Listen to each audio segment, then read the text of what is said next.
Gresik dikenal sebagai kota 1000 warkop. Bahkan ada yang mengatakan sebagai kota sejuta warkop. Luar biasa, nikmat banget.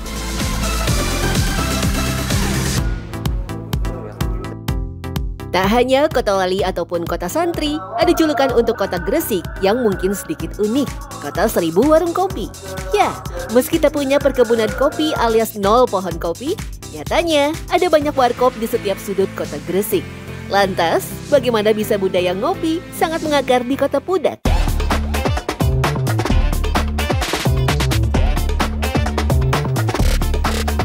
Salah satu kedai kopi legendaris tentulah Warkop Cak Rohim yang sudah ada sejak tahun 1970. Berada tepat di belakang Masjid Jami Gresik, warung ini selalu dipenuhi pelanggan tepat setelah salat subuh sampai tutup di pukul 8 pagi. Salah satu kebiasaan masyarakat asli Gresik setelah sholat subuh biasanya mereka langsung ke kafe alias ke warkop. Dan saya sekarang mau mendatangi salah satu warkop legendaris di sekitar Masjid Jami Gresik.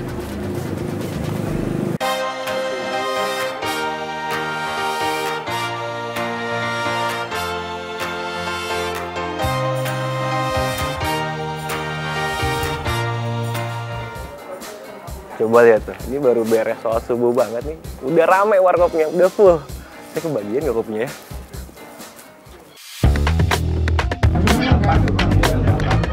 Jika dirunut dari sejarah, Warkop Cak Rohim sendiri ada karena kebutuhan masyarakat Gresik ngopi di pagi hari sekaligus berkumpul setelah sholat subuh. Sebuah tradisi yang mengakar sampai sekarang, bahkan melahirkan sebutan unik bagi para pelanggannya, Jamaah Ar-Rohimiyah. Ini saya dengar Pak, katanya kalau misalkan datang ke sini nggak salaman dengan pengunjung, nggak bakal jalan. Ini tuh bener Pak? Nggak, syaratnya harus salaman dulu. Iya. Jadi memang selain warkop, tapi juga di tempat silaturahmi seperti itu. Dan dulu seperti itu Pak? Itu makanya kan ada yang pendiri pondok itu kan bilang ini bukan warkop, ini Pondok Ar-Rohimiyah, maka dinamai Pondok Ar-Rohimiyah. Karena tempatnya orang silaturahim gitu loh Mas. Untuk jenis kopinya, Warkop Cak Rohim memakai kopi Robusta asli Dampit, Kabupaten Malang. Dikenal dengan rasa pahitnya yang khas, ada dua macam tekstur kopi yang disajikan. Kopi halus dan kopi kasar, atau sering disebut kopi kopiok. Itu kan saya lihat tadi ada dua kopinya khasnya ya. Ada halus sama kasar. Itu bedanya apa tuh Pak? Kalau halus lebih pahit. Proses bikinnya sama? Hitam kan lebih kan kulitnya kopi itu ya. Ditumbuk pertama, terus diayak gitu, terus ditumbuk lagi, diayak lagi, itu halusnya. Baru terakhir kasarnya. Makanya beda, yang kasar kan lebih coklat gitu ya. Yang halus agak hitam gitu ya. Tapi dengan biji kopi yang sama? Sama biji kopinya. Dari awal berdiri sampai sekarang, kopi masih diproses secara manual alias memakai bakaran arang. Arang dinilai cocok untuk menghasilkan panas yang merata dan sangat cocok dengan wadah anglo dari tanah liat yang memberikan rasa bersih pada kopi. Anglo sendiri juga bisa mencegah biji kopi terlalu gosong meski disangrai dalam waktu yang lama. Potongan daging kelapa ditambahkan untuk paduan rasa yang lebih kompleks. Setelah disangrai, biji kopi didiamkan selama 1 jam untuk kemudian ditumbuk.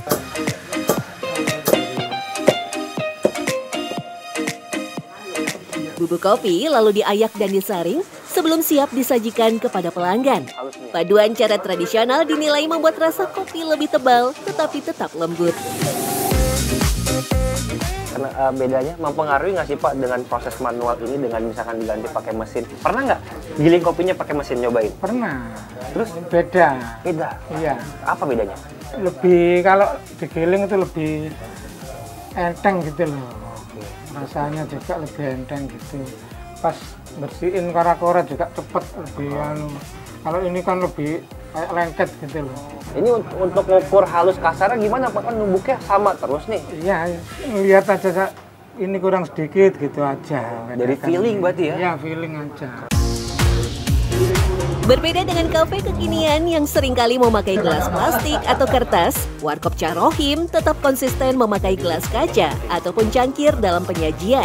Alasannya pun jelas, keramik dan kaca menyimpan panas lebih baik dan menjaga suhu kopi tetap stabil, sehingga rasa kopi bisa dinikmati secara konsisten. Itu artinya pelanggan bisa berkumpul lebih lama dan juga membicarakan semua hal dari yang ringan sampai obrolan berat. Sebagai pelengkap ngopi di pagi hari, disediakan juga secang, minuman campuran jahe, kapulaga, dan jinten. Bisa dipastikan, campuran kafein dari kopi dan rempah dari secang akan bisa membuat pagi hari masyarakat Gresik lebih menyala. Nikmat mana lagi yang kau dustakan? Pagi-pagi saya disuguhi secang dan juga kopi. Saya mau cicipin dulu secangnya nih. Bismillahirrahmanirrahim. Ini buat kesehatan nih, seger banget. Lanjut, ini satu paket nih. Habis minum secang, biasanya lanjut dengan minum kopi hitam ini, tanpa gula.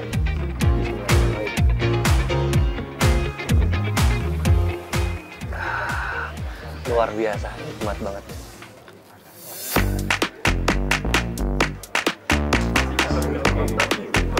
Julukan kota 1000 warkop untuk Gresik memang bukan isapan jempol belaka. Sebuah catatan menyebut dari 357 kelurahan yang ada, minimal ada 10-20 warung kopi yang semuanya laku. Sebuah hal yang mengejutkan mengingat Gresik bukanlah kota penghasil kopi.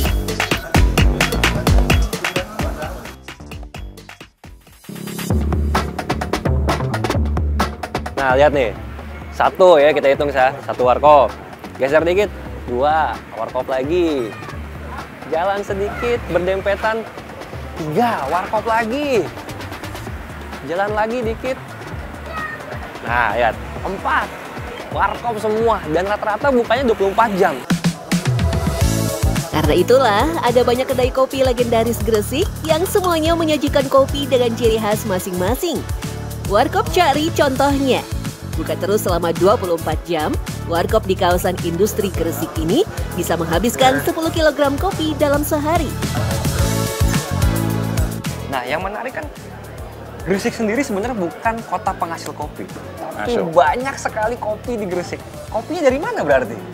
Kalau kopi sih yang banyak, kalau di Jawa Timur, pasti kan di daerah-daerah pegunungan, daerah pertanian yang subur. Karena kalau di Gresik, sebenarnya tidak ada pohon kopi. Oke. Tidak ada pohon kopi. Di Gresik itu yang ada ya, pabrik, perusahaan banyak. Kebetulan barangkali orang-orang di Jawa Timur, Gresik, Lamongan, Tuban itu mungkin pintar meracik masakan. Pintar meracik masakan. Seperti itu kurang lebihnya. Jadi kalau kopinya banyak-banyak dari wilayah-wilayah pegunungan lah. Memakai jenis kopi Robusta, warkop Cari memilih untuk tidak memakai campuran sama sekali. Rasa yang dihasilkan pun lebih nendang dan sangat cocok untuk penikmat kopi yang mencari kekuatan rasa. Berarti yang diminum banyaknya adalah berarti apa? Jenisnya tubruk berarti? Kopi tubruk. Banyaknya tubruk ya? Siap, banyak tubruk. Jadi di Gresik alhamdulillah rata-rata pekerja kalau ngopi tidak mau yang banyak, terlalu banyak racikan begitu. 100% kopi murni. Tidak ada campuran sama sekali. Murni, kopi murni. Barangkali itu yang bisa, yang taste-nya cocok dengan pelanggan. Lantas, dari mana datangnya budaya ngopi yang sangat kental di kota Gresik? Meski sama sekali tak menghasilkan kopi, dalam sejarahnya, Gresik menjadi kota pelabuhan yang ramai dan secara otomatis memiliki akses terhadap komoditas yang diperjualbelikan. Pada saat itu, Kerajaan Giri ini mengorientasikan pengembangan ekonomi di sektor maritim. Hampir dari beberapa pulau, perhubungan lautnya dalam perdagangan bahari masuk di Bandar Grise, yang pada saat itu belum nama Bandar Grise, tapi Pelabuhan Nagari Tandes atau Pelabuhan Kerajaan Giri. Hampir semua produk dari beberapa daerah masuk ke Gresik, karena Gresik bagian dari jalur sutra, termasuk kopi pada saat itu. Kemajuan kota pelabuhan juga membuat Gresik semakin marak oleh pekerja yang rata-rata membutuhkan asupan tenaga di pagi hari selain karbohidrat. Tak heran, Robusta yang secara alami mengandung kafein lebih banyak menjadi jenis kopi paling laris di kota Gresik. Kebiasaan yang kemudian berkembang nyaris di seluruh masyarakat Gresik. Kafein yang bisa berfaedah untuk tubuh kita menjadi lebih fresh, lebih segar ketika minum kopi. Pada saat itu di Kerajaan Giri ada pondok pesantren. Para santri memang lebih banyak belajar di waktu malam. Digunakan untuk belajar mandirinya di waktu malam. Nah, termasuk para pekerja laut. Mereka itu juga banyak bekerja untuk kebutuhan nelayan dan sebagainya di saat malam. Di saat itulah maka mereka itu membudayakan minum kopi karena untuk bekerja. Kopi di Gresik bukan sekedar minuman, tetapi bagian dari identitas sosial dan budaya. Meski kini warung kopi modern mulai berkembang, jejak budaya ini masih bisa ditemukan di sudut-sudut kota Gresik yang mempertahankan tradisi. Luar biasa.